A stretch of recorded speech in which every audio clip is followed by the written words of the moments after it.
বল্টুর শিক্ষক বল্টুকে বললেন, তুমি তো দেখছি কিছু পারো না। শুনো, কাউকে বলবে না যে তুমি কিছু জানো না, বলবে তুমি সব জানো, মনে থাকবে তো? বল্টু বলল, আচ্ছা স্যার। তারপর বল্টু বাড়িতে ফিরল। ফিরেই মাকে সামনে পেল।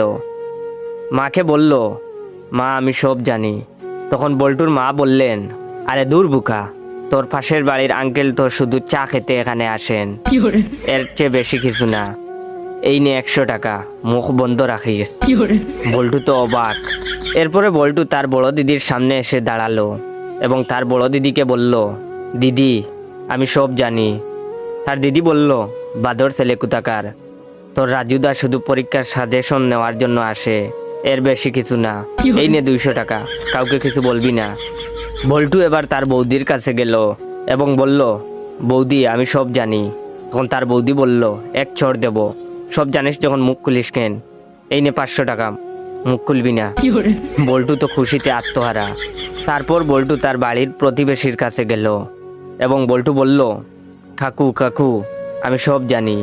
তখন তার প্রতিবেশী বললেন, সব জানিস যখন তাহলে আর কাকু বলে ডাকছিস কেন?